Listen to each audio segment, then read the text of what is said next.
سلام عرض میکنم خدمت همه بچه های سال 11 در خدمتتون هستیم با ادامه فصل مدارها، قسمت نیرو محرکه. ایشالله بریم جلو این قسمت رو تمام کنیم، مثالاشو جلسه بعدی حل کنیم و ادامه داستان رو بریم دیگه. با ما باشید بچه ها با مبحث نیروی محرک.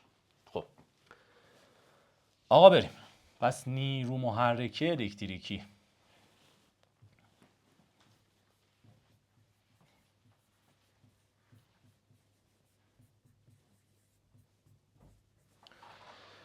نیرو محرکه الکتریکی رو با این نماد نشون میدن: E یا اپسیلون.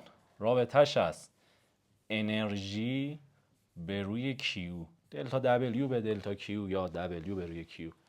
بچه‌ها نیرو محرکه الکتریکی یا منبع نیرو محرکه الکتریکی رو داخل مدار به این صورت نشون میدن: یه پایانه کوچیک‌تر داره که منفی، یه پایانه بزرگتر داره که مثبت. نقش نیرو محرکه، ببین دیالوگ به دیالوگو بلد باش، تو کتابت هم هست. نقش نیرو محرکه داخل یک مدار تأمین انرژی برای شارش باره. میتونه به صورت تعریفی هم سوال بیاد، جای خالی هم سوال بیاد. پس نقش نیرو محرکه چیه؟ انرژی لازم، تأمین انرژی لازم برای شارش بار الکتریکی. در واقع نیرو محرکه الکتریکی با صرف انرژی رو بار مثبت باعث میشه که این بار از پتانسیل کمتر به سمت پتانسیل بیشتر سوق پیدا کنه.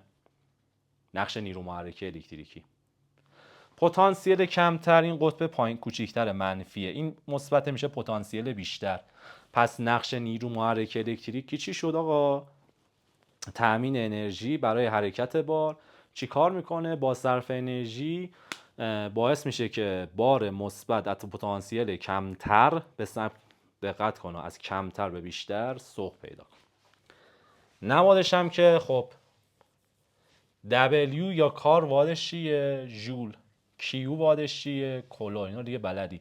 پس واحد نیرو محرکه الکتریکی میشه ژول به روی کولون که معادل است با چی؟ ولت.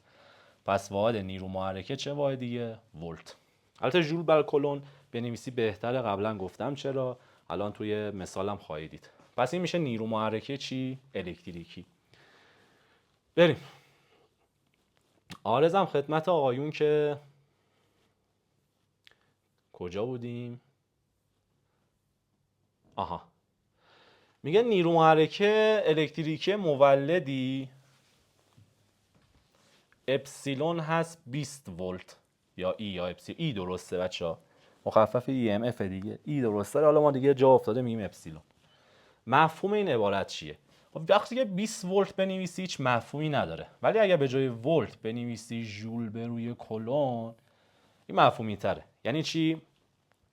یعنی 20 ژول انرژی، این عدد بده تو صورت، یک بده به مخرج، 20 ژول انرژی روی یک کولوم بار صرف میشه تا از پتانسیل کمتر به سمت، چون این یک کولوم بار از پتانسیل کمتر به سمت پتانسیل بیشتر سوق پیدا کنه. این مفهوم وقتی که می‌نویسن ژول به روی کولون یا ولت، این میشه مفهوم فیزیکیش که طبق تعریفم بود. یعنی اگر گفتن آقا مفهوم این چیه، این که من گفتم 20 ژول انرژی روی یک کولوم بار انجام میشه تا از پتانسیل کمتر به سمت پتانسیل بیشتر شارش پیدا کنه. این میشه تعریف نیرو محرکه یا تعریف این عبارت. بریم.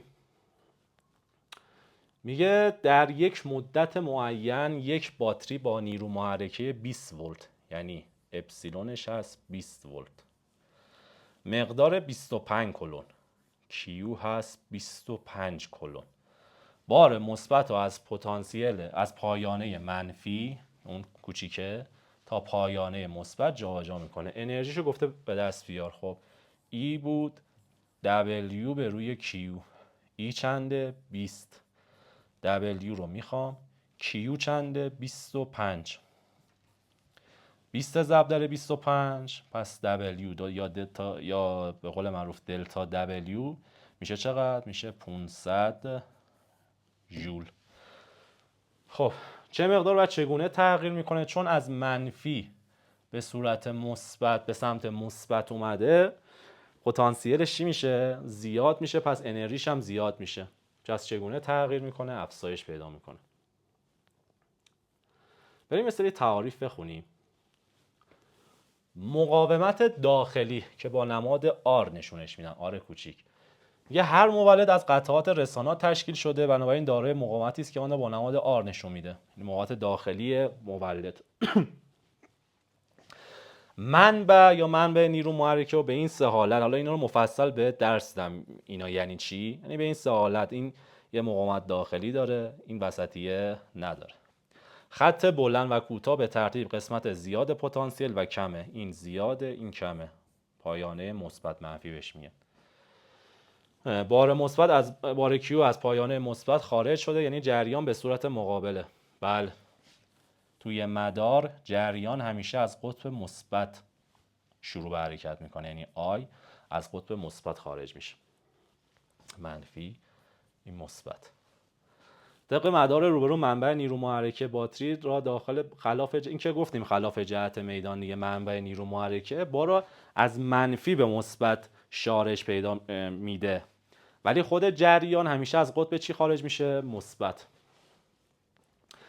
گفته منبع ها به دو دسته تقسیم میشه، اینو خوب توجه کن. یک، آرمانی، دو، واقعی.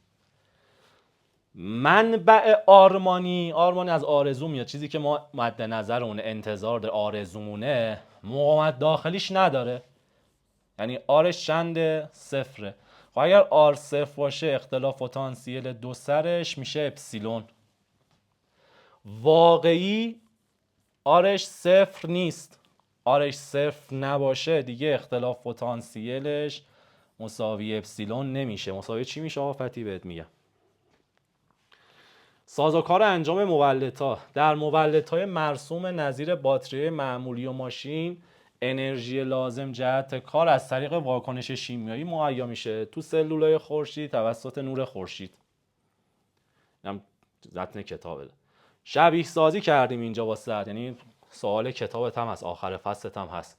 میگه مطابقش اگر روی تخته سطح شیبداری میخ قرار بدیم، بالای سطح تیله ها یا رها کنیم، تیله ها با میخا برخورد میکنه و به راحتی پایین سطح شیبدار نمیرسه.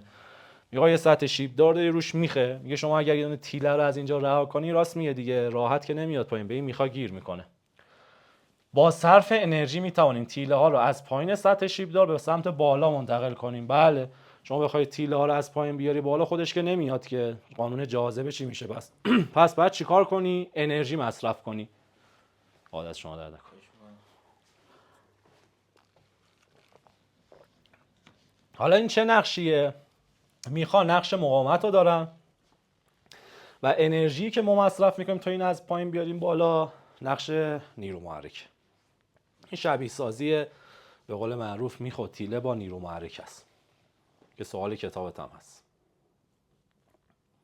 سوال بعدی میگه یک مولد واقعی چی بود؟ اونی که مقاومت درونیش صفر نیست، جریانش 5 آمپره،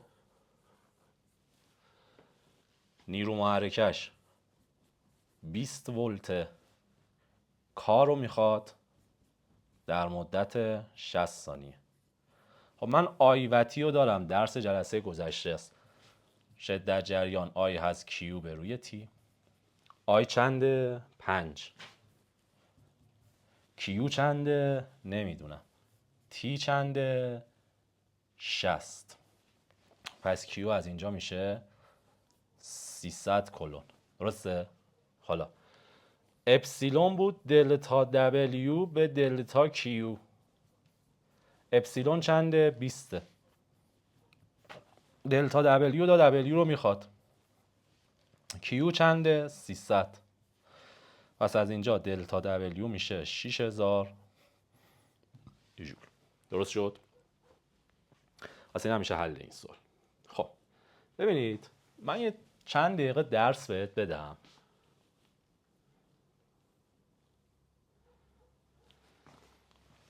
مبحث اولی که میخوام درس بدم مدار تک حلقه است. نگاه کن، مدار تک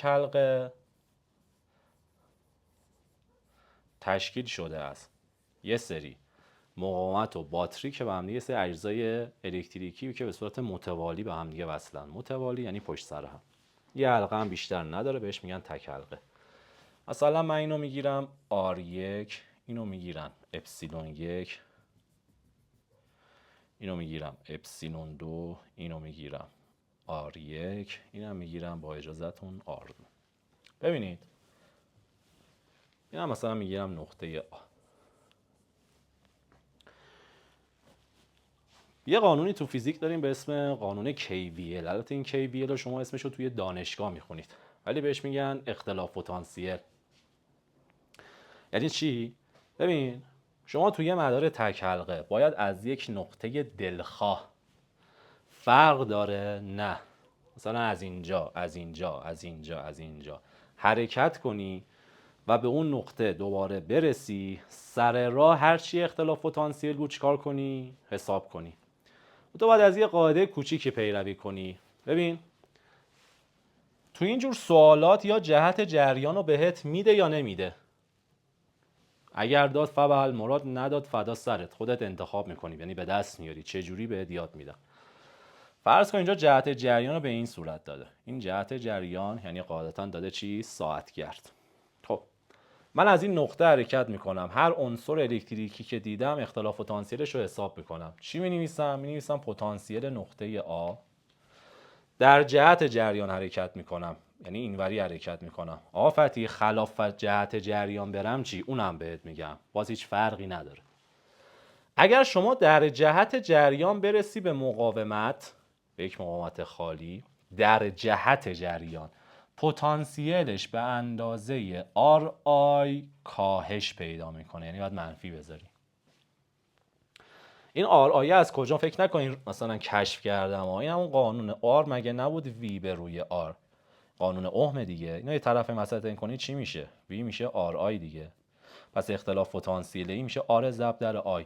چون جهت در جهت جریان بهش رسیدم شد منفی، اندازه RI کاهش پیدا میکنه. حرکت میکنم میرسم به این باتری اپسیلون 1. ببین شما به باتری که رسیدی فقط نگاه کن که از کدوم قطب باتری داری خارج میشی. گفتم کوچیکه منفی، بزرگه چیه؟ مثبت. خب من از اینجا وارد شم از مثبتش خارج میشم، غیر از اینه؟ نه، از مثبتش خارج میشم، پس میشه به اضافه اپسیلون 1. همین منفی مثبت رو رعایت کنی تمام، سوال رو درست حل کردی. دوباره میام میرسم به این مقاومت درونی با R1 کوچیک نشون داده. در چی رسیدم؟ در جهت منهای R1I. پتانسیلش رو نوشتم دیگه. میرسم به این اپسیلون 2. ببین از اینجا اینطوری حرکت کنم از منفی وارد میشم، مثبت خارج میشم، پس میشه به اضافه اپسیلون 2. میام میرسم به این مقاومت R2 خارجی. اصطلاحاً اینایی که مقاومتایی که با R بزرگ نشون میدن میگن R خارجی، اونایی که با R کوچیک نشون میدن میگن مقاومت درونی یا مقاومت داخلی. در جهت میرسم به این، میرسم منهای R2I، تمام شد دیگه، مساویس با VA. به همین سادگی. حالا هر چیزی که خواسته رو من میتونم اینجا چیکار کنم؟ به دست بیارم. اینو بهش میگن قانون KVL، یا به قول معروف حرکت کردیم داخل یک مدار تک حلقه، ولتاژاشون رو چیکار کردیم؟ محاسبه کردیم. خلاف جهت جریانم بری فقط این در جهت بود.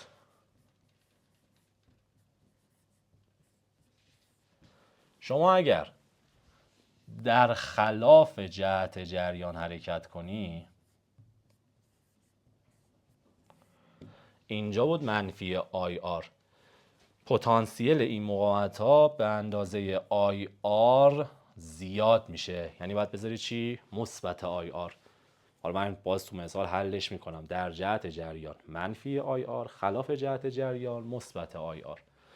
حالا من از اینا استفاده میکنم، حالا هر کمیتی که مجهول بود رو به دست میارم. این از مدار تک حلقه. خوب اینا میخونی. اما واسه به دست آوردن شدت جریان یه رابطه داریم، ساده شده است، میتونی از این استفاده کنی تو امتحان نهایی هم بری درسته. میشه این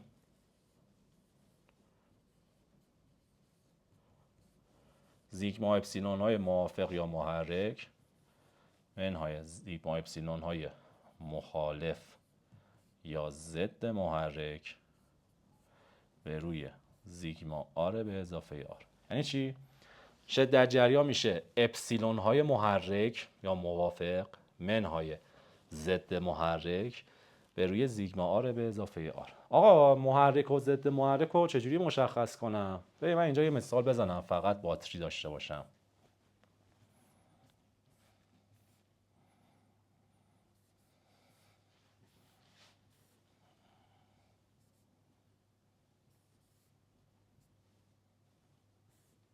یه مثال عددی. این اپسیلون یک مثلا 20 باشه، اپسیلون دو مثلا 16 باشه، اپسیلون 3 مثلا 4 باشه، اپسیلون 4 مساوی است با چه میدونم 2 ولت باشه. ببین جهت جریان اون باتری بزرگی مشخص میکنه. خب بین این اعداد کدوم از همه بزرگتره؟ این. پس جهت جریان شما از قطب مثبت هم خارج میشه این باتری بزرگه، جهت جریان هم به این سمت میشه، این میشه محرک. درست شد؟ این که محرک جهت جریان کل مدارم این مشخص میکنه. بریم ببینیم بقیه باتریا با این محرکن یا ضد محرک. من چند رنگ مشخص کنم، جدا جدا بررسی میکنم. اپسیلون 2 مثبتش اینه، پس جهت جریانش میشه اینوری. اپسیلون 3 میشه اینوری. اپسیلون 4 آرزم خدمت میشه رو به سمت پایین. اگر دقت کنی الان اپسیلون 1 و اپسیلون 3 هم جهتن، جهتاشون. پس اپسیلون 1 و اپسیلون 3 محرکن. بهتر بگم این محرک اینه. چرا؟ چون هم جهت جریانش. اپسیلون 2 و اپسیلون 4 ضد محرکن، یعنی مخالفن.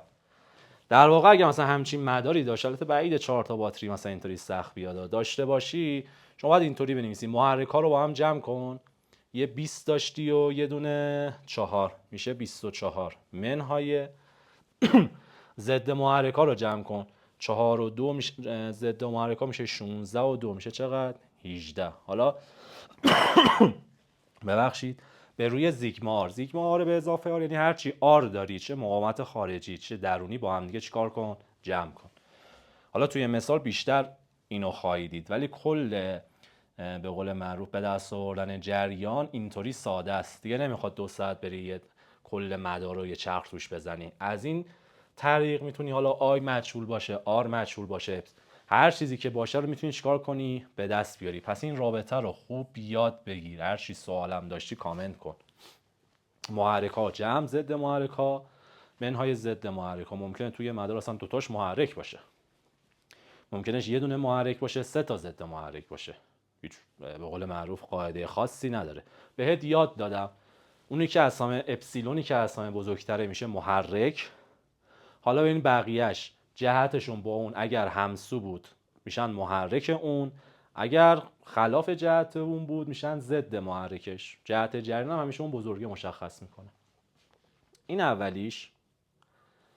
مطلب بعدی که باید بهت بگم اینه. ببین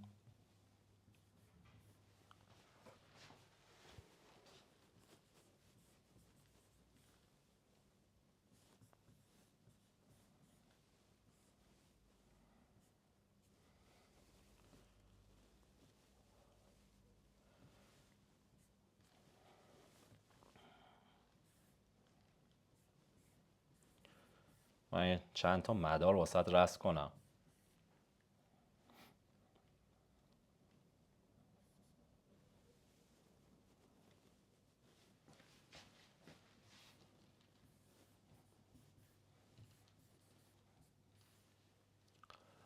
آرزم خدمت که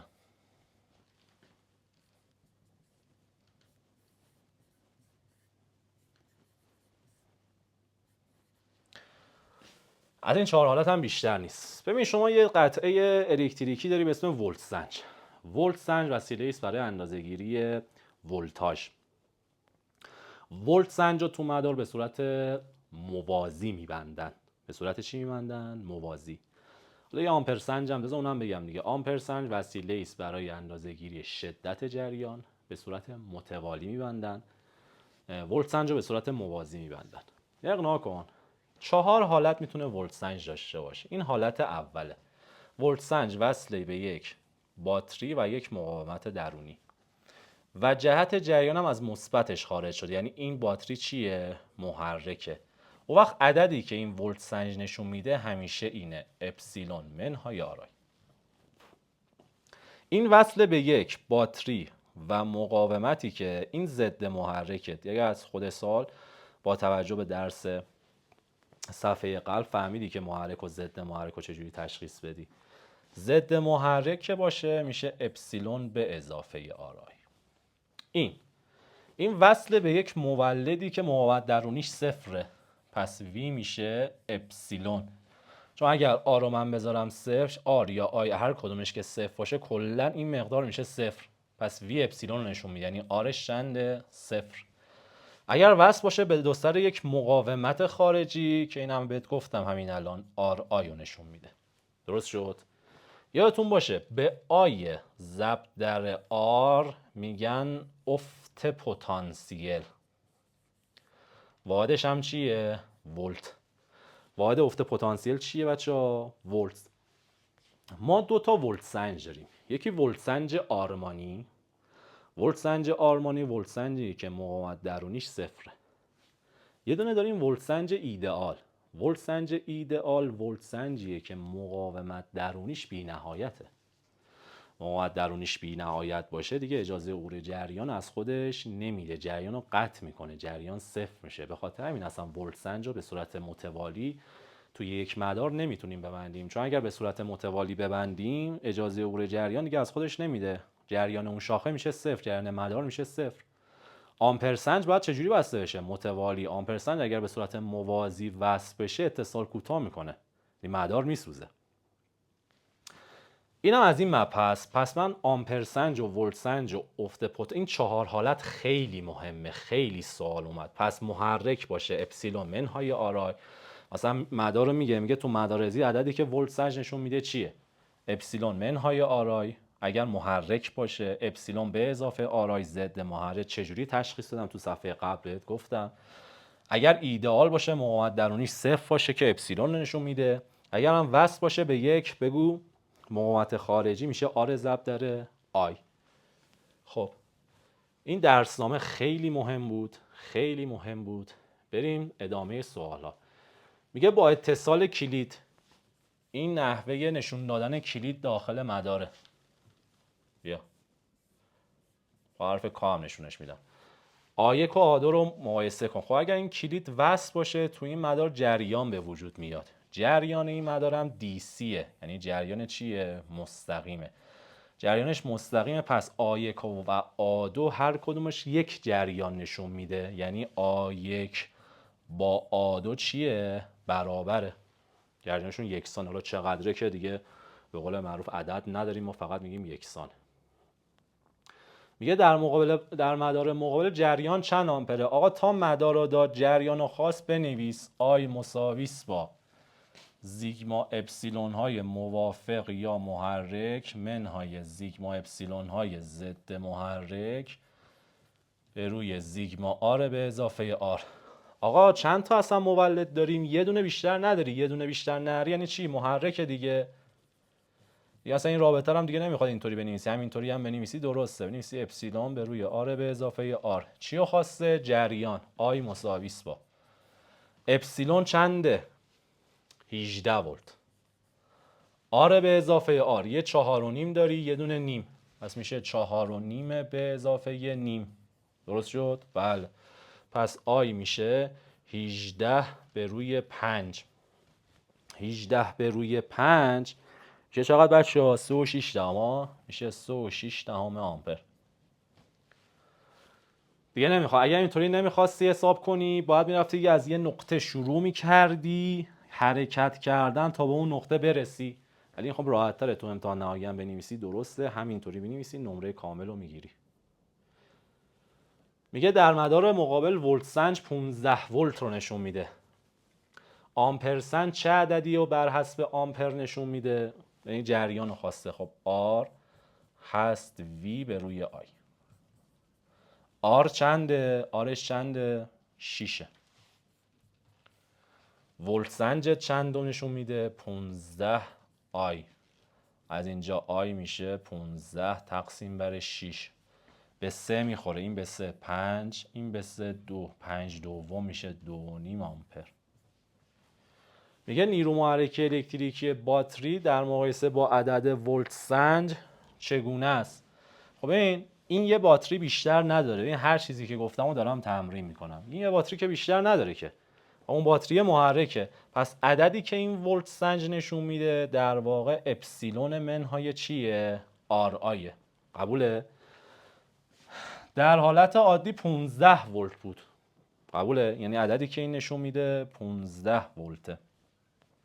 میگه نیرو محرکش رو حساب کن. خب نیرو محرکه من جریانش هم حساب کردم دیگه، 2.5. اگر یه مقدار مقاومت هم درونی رو داشتم میذاشتم اپسیلونش رو حساب میکردم. ولی خب من این اپسیلون رو بخوام حساب کنم از این 15 ولت بیشتر میشه. چرا؟ چون این منفی آر آی بره اونور میشه مثبت آر آی، با این 15 جمع میشه. پس عددی که به دست میاد از 15 چیه؟ بیشتر میشه، افزایش پیدا میکنه. پس از ولت سنج بیشتر میشه. سوال بعدی میگه در مدار شکل مقابل آمپرسنج چه عددی نشون میده؟ آقا یه باتری بیشتر داریم؟ نه. پس بنویس 1 آی هست اپسیلون به روی آر به اضافه آر. آی میشه اپسیلون 12 میشه 2 به اضافه 1 که میشه 3. 12 سوم میشه 4 آمپر. اختلاف پتانسیل دو سر مولد چند ولته؟ خب اختلاف پتانسیل دو سر مولد یعنی اینجا یه دونه مثلا شما چی ببندی؟ ولت سنج ببندی. محرک هم هست، V هست اپسیلون منهای آر آی. اختلاف پتانسیلش V میشه اپسیلون شنده 12 منهای آر شنده 1 ضرب داره آی چنده 4. 12 منهای 4 میشه چند ولت؟ 8 ولت. یعنی اختلاف پتانسیل دو سر مولد. در مدار مقابل آمپرسنج ایدئال. آمپرسنج ایدئال یعنی اجازه عبور جریان از خودش نمیده، یعنی آی شنده 0. و ولت سنج گفته آمپرسنج چه عددی رو نشون؟ خب اگر جریان 0 باشه که آمپرسنج عدد 0 رو نشون میده دیگه. آمپرسنج عدد چند رو نشون میده؟ 0. چرا؟ چون ولت سنج ایدئاله. ولت سنج ایدئال یعنی اجازه عبور جریان رو نمیده. خب خود ولت سنج چی رو نشون میده؟ ولت سنج اپسیلون منهای آر آی. خب این اگر آی 0 باشه آر ضرب در آی هم میشه 0 دیگه. پس وی همین اپسیلون رو نشون میده که چقدر؟ 15 ولت. همین راحتی. باید دقت کنید دیگه، کلماتش رو فقط باید دقت کنید. سخت‌ترین از اینا دیگه سخت دیگه بیشتر نمیتونه بده که. میگه مطابق شکل اگر مقاومت رئوستا رو جلسه پیش گفتم، میگه مقاومتش از 4 اوم یعنی R1 4 اوم به 8 اوم تغییر کنه، R2 بشه 8 اوم. اعداد آمپرسنج و ولت سنج چگونه تغییر میکنه؟ خب I1 خیلی سر حوصله، اپسیلون آر به اضافه آر. I1 میشه اپسیلون شنده 20 به روی یه بار 4 رو میذارم یه بار 8. اول 4 رو میذارم میشه 4 به اضافه مقاومت درونیش هم 1. 4 به اضافه 1 میشه 5. 25 میشه 4 آمپر. این I1. I2 دوباره اپسیلون به روی فلان میشه 20 به روی آر به اضافه آر. این دفعه به جای گفته از 4 برسه 8 دیگه، این دفعه 8 رو میذارم میشه 8 به اضافه 1 میشه 29. حالا گفته چند برابر میشه، یعنی I2 رو به I1 تقسیم کن. گفته چند برابر میشود. پس میشه 29 تقسیم بر 4. یه طرفه مسطحین کنی میشه 20 36 به 4 بنداز 5 نهم. پس اول فهمیدیم که ما جریانش 5 نهم برابر میشه. این از جریان. حالا ولت سنج باتری چیه؟ یه دونه بیشتر نیست، پس محرکه. V1 میشه اپسیلون منهای آر آی. وی یک چی میشه؟ اپسیلون چنده؟ 20 منهای آر چنده؟ 1 آی چنده؟ 4. 20 منهای 4 این میشه 16 ولت. وی دو چی میشه؟ باز اپسیلون منهای آر آی. وی دو میشه اپسیلون 20 منهای آرت 1 آیت این دفعه چند شد؟ 29. 20 منهای 29 دو نهتاش میشه 169. نسبت بازخواسته، پس میگم 169 تقسیم بر 16. دوباره دور در مخرج 1 دور در دور نزدیک در نزدیک میشه 160 تقسیم بر 9 ضرب در 16. این به 16 1 این به 16 10. پس وی دو به وی 1 میشه 10. خیلی ساده.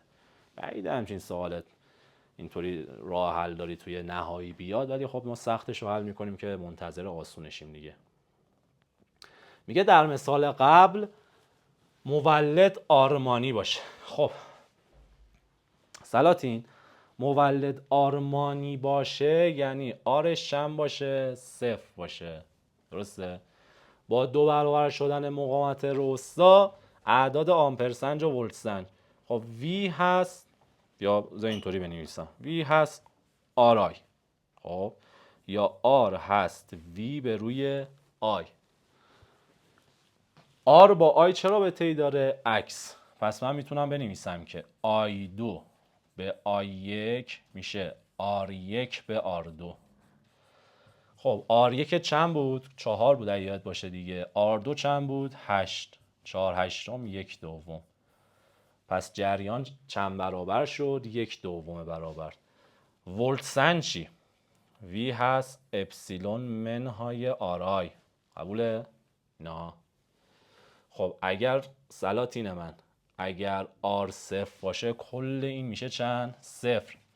پس چه وی 1 باشه چه وی 2 هم بود اپسیلون منهای آر آی دیگه، کلا این میشه چند؟ 0. چرا 0؟ چون آر کوچیک 0. گفتم هر کدوم از اینا 0 باشن ضربشون میشه 0. پس توی جفت حالت وی 1 مساوی است با وی 2 اپسیلون رو نشون میده، نیرو محرکه رو نشون میده. نیرو محرکه چند بود؟ 20 ولت. پس جفتشون 20 میشه، نسبتشون وی 1 به وی 2 میشه 20 بیستم که میشه چقدر؟ 1. یعنی تغییری نمیکنه. بریم بعدی. میگه مطابق شکلی که مولد رو تو مدار قرار داریم آمپرسنج 2 آمپر رو نشون میده. باشه. ولت سنج بذار بنویسم. پس آمپرسنج 2 آمپر رو ابتدا نشون میده، ولت سنج 10 ولتو. با تغییر مقاومت روستا که این نماد روستا گفتم آمپرسنج 4 آمپر رو نشون میده، ولت سنج 8 ولتو. گفته نیرو محرکه مولد یعنی اپسیلون و مقاومت داخلی یعنی آ رو حساب کن. خب آقا بله یه باتری هم بیشتر نداری، پس عددی که ولت سنج نشون میده میشه ای منهای آر آی. غالبا یک معادله دو مجهوله. وی اولیش بذار من بنویسم میشه 10 مساوی است با اپسیلون منهای 2 آر. واسه این پایینیه بنویسم 4 مساوی است با اپسیلون منهای بگو ببخشید ویش 8 ویش 8. شاید باورتون نشه الان ساعت 20 دقیقه 3 نصف شبه. اگه موقع چیزی اشتباه شد به بزرگی خودتون ببخشید. 8 مساوی است با اپسیلون منهای 4 آر. حالا این دستگاه رو باید حل کنی. اینو منهای اون کن، یعنی یه منفی اینجا بذار که این دوتا با هم اول بره. 10 منهای 8 میشه 2 مساوی است با 2 آر. این منفی اینجا کنی منفی در منفی میشه مثبت 4 2 آر. آر میشه 1 اوم. حالا آر این یک رو تو هر کدوم از اینا میخوای بذاری بذار. مثلا این 4 بچه‌ها این اپسیلون نیست این 4 اینجا نمیسم. خب اینو بذاری 4 بیاد اینور، اپسیلونت میشه 12 ولت. اینم از این. پس چیکار کردم؟ یک دستگاه دو معادله دو مجهول گذاشتم دیگه. از ریاضی باید بلد باشی دیگه. اینو حذف کردم، یعنی اینو منهای این کردم، اینو حذف کردم، آ رو به دست آوردم. حالا آ رو توی کدوم از اینا جایگذاری کن. اپسیلونت میشه چقدر؟ 12 ولت. پس جفتش هم حساب کردم دیگه. اپسیلون و آ رو میخواست، بله جفتش رو حساب کردم. نمودار اختلاف پتانسیل، من اینو قبلا گفتم، فقط اینو یاد باشه. نمودار اختلاف پتانسیل بر حسب جریان، این نمودار به صورت نزولی قدر مطلق شیب آ رو نشون میده. یعنی اینطوری هم میتونید شیبش هست منفی آر. این نقطه رو بهش میگن عرض از مبدأ. توی نمودار وی بر حسب آی اختلاف پتانسیل بر حسب جریان توی مولد همیشه عرض از مبدأ اپسیلون رو نشون میده، ای رو نشون میده. این منبع واقعیه، مقاومت درونی داره. این منبع آرمانیه. غالبا مقاومت درونی نداشته باشه، یعنی آرش صفر باشه، در واقع شیبش صفره.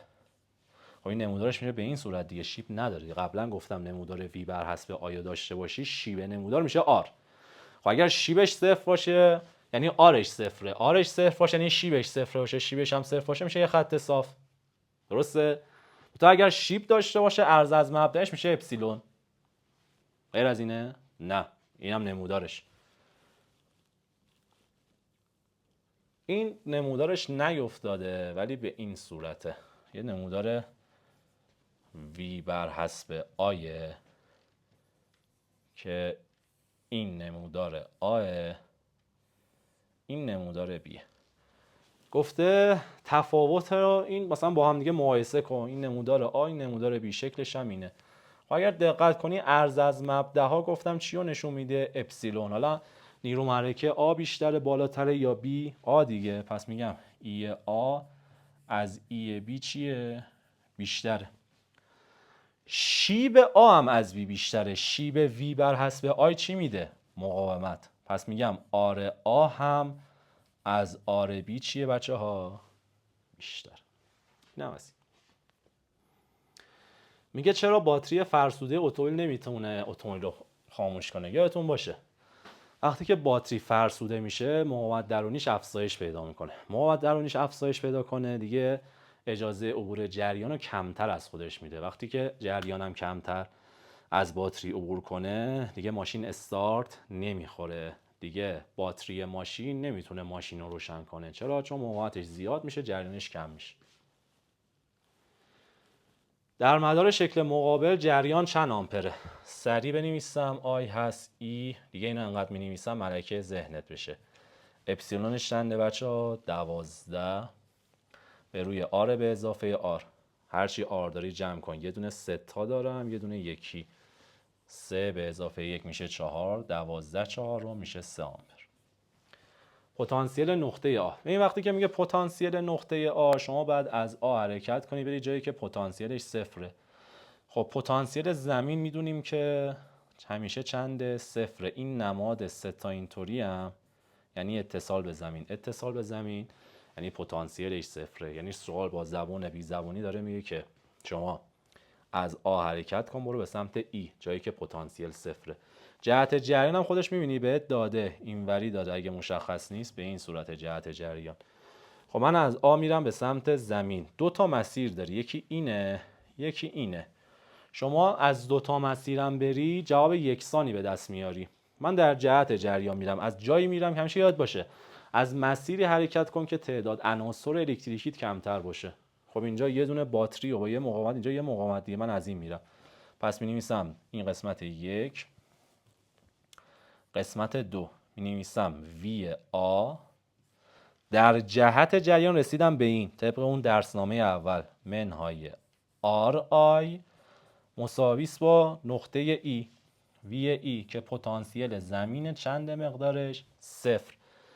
پس وی آ منهای آرش چنده؟ 3. آیش چنده؟ 3 مساویس با صفر. این میشه منفی 9 بره اونور تساوی میشه مثبت 9 ولت. اینم پتانسیل نقطه آ. در مدار شکل رو مقاومت آر چند ohmه؟ خب دوباره می نویسم آی هست ای به روی آر به اضافه آر. آی چند؟ این سری آی رو بهت داده 2 آمپر. خدا بده برکت. اپسیلون رو چند داده؟ 6 ولت. آرا رو با هم جمع کن. یه دونه نیم دارم، یه دونه آر دارم که میخوام. بیا یه طرف این وسط این بزن. حواست باشه فقط این دوه بعد تو این جفت اینا ضرب بشه. 2 ضرب در نیم میشه 1. 2 ضرب در آر میشه 2 آر مساویس با 6. این 1 بره اونور از 6 کم بشه 2 آر میشه 5. پس آر میشه چقدر؟ 5 دوم. واحد یادت نره. اندازه اختلاف پتانسیل آ و بی، یعنی وقتی که میگه اختلاف پتانسیل آ و بی یعنی میگه وی آ منهای وی بی. از آ حرکت کن برو به سمت بی. از آ برم به سمت بی باز 2 تا مسیر دارم. میبینی با قرمز مشخص کنم این یه مسیر، اینم یه مسیر. جهت جریان خودش اینوری داده، اینوری هم بری بهتره چون عناصر الکتریکیش کمتره. این آرم که به دست آوردیم. می‌نویسم وی آ حرکت میکنم میرسم در جهت میرسم به این. پس میشه منهای آر آی مساویس با وی بی. میشه وی آ منهای آرش چند بود؟ این آر رو چند حساب کردیم؟ 5 دوم یا 2.5. آیش چنده؟ 2 مساویس با وی بی. خب آقا وی بی بیاد این ور میشه منفی، این بره اون ور میشه مثبت. پس چی میشه؟ بگو ببینم انرژی ها نیافته. وی آ منهای وی بی 2 تا 2.5 میشه 5 ولت. خدا بده برکت. پس وی آ منهای وی بی هم حساب کردیم. بعدی میگه در مدار شکل مقابل ولت سنج 4 ولت رو نشون میده. بیا آمپر سنج نیم آمپر. مقاومت داخلی رو حساب کن. آقا مقاومت داخلی یعنی چی رو خواسته؟ آ رو از شما خواسته یه دونه هم بیشتر نیرو محرکه منبند باتری نداری. پس میگم وی هست اپسیلون منهای آر آی. وی چنده؟ 4. اپسیلون چنده؟ 4.5 منهای آر کوچیک چنده؟ نمیدونم. آی چنده؟ کو آی آها نیم آمپر. نه خب این 4.5 بیاد میشه منفی با مثبت 4 میشه منفی نیم مساویس با منفی نیم آر. تو محاسبات اشتباه نکنی. منفی ها با هم بره نیما با هم بره میشه 1. آقای فیلم بردار خسته آقای فیلم بردار خسته نشدی؟ ساعت 10 دقیقه به 3 نصف شبه. باریکلا. الان همه دارن ما رو فوش میدن. یه در یک آذین صدایی هم که میشنوید به قول دوستمون ما تو موقعیت جنگی هستیم. ولت سنج 9 ولت رو نشون میده هنگامی که کلید بازه. کلید وقتی که بذار بنویسم اینجا کلید بازه ولت سنج 9 ولت رو نشون میده. و زمانی که کلید بسته است، کلید بسته، مقادیری که ولت سنج و آمپر سنج نشون میده به ترتیب 8 ولت و 1 آمپره. مقاومت داخلیش رو حساب کن. سلاطین وقتی که کلید بازه جریان عبور نمیکنه، جریان صفره. پس ولتاژی که این ولت سنج نشون میده نیرو محرکه است. یعنی وی مساویس با اپسیلون مساویس با 9 ولت. کلیدو که ببندیم خب جریان هم هست دیگه. تک باتری محرکه. اپسیلون منهای آر آی. خب ویش چنده؟ 8. اپسیلون رو چند حساب کردی؟ 9 منهای آر کوچیک چنده؟ میخوام. آی چنده؟ 1 که از اینجا اینم بره اونور آر باز میشه 1. اوه حتما سوالا رو یه بار دیگه خودتون حل کنید. حتما فیلم رو قشنگ ببینید، درسنامه رو کف کنید ولی سوالا رو ببینید. یه در مدار شکل روبرو ولتسنج V1 V2 در حالات زیر چه عددی ها نشون میدن؟ یک کلید بسته باشه. اول من جریان اینو حساب کنم. I هست E به روی R به اضافه R. E چنده؟ 18 تا مشخصه. R به اضافه 4 و 2 دارین میگه 4 به اضافه 2 6 18 6 میشه 3 آمپر. کلید بسته باشه جریان است. خب این V1 وصل به یک مقاومت و باتری هم محرکه، پس اپسیلون منهای آر آی V1 میشه اپسیلون شنده 18 منهای آر کوچیک شنده 2 آی چنده 3، پس میشه 18 منهای 6 میشه 12 ولت. این V1. V2 به دو سر مقاومت فقط وصله. گفتم به دو سر مقاومت وصله، فقط چی رو نشون میده؟ آر آی خالی. آرش چنده؟ 4 آیش چنده؟ 3 3 4 تا میشه 12 ولت. کلید بسته باشه. کلید بسته باشه، ببخشید این کلید بسته بود دیگه، این آ کلید بسته بود. کلید باز باشه جریان عبور نمیکنه.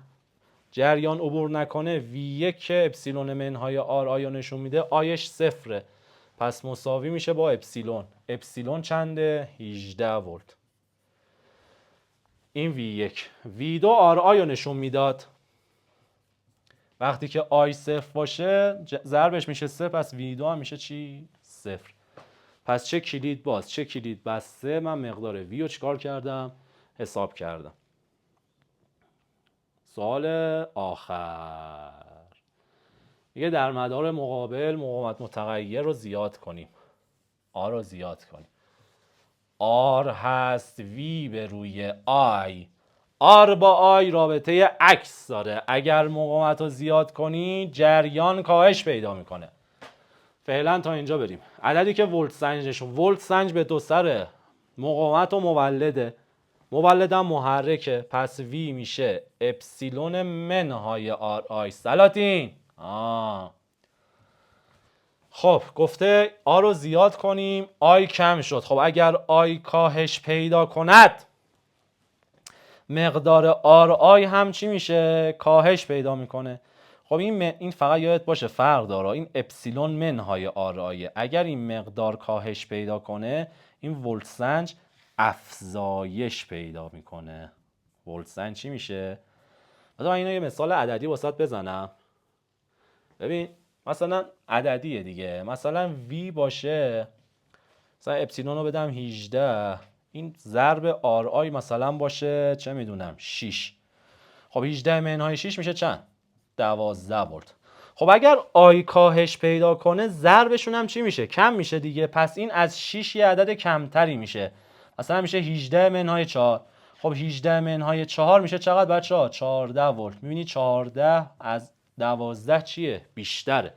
پس اگر مقدار آر آی کاهش پیدا کند توی محرک ولت سنج، این ویه عدد چی رو نشون میده؟ بیشتری رو نشون میده، افزایش پیدا میکنه. اینو یادت باشه که اشتباه نکنی. اینم شد سوالات مربوط به نیرو محرکه.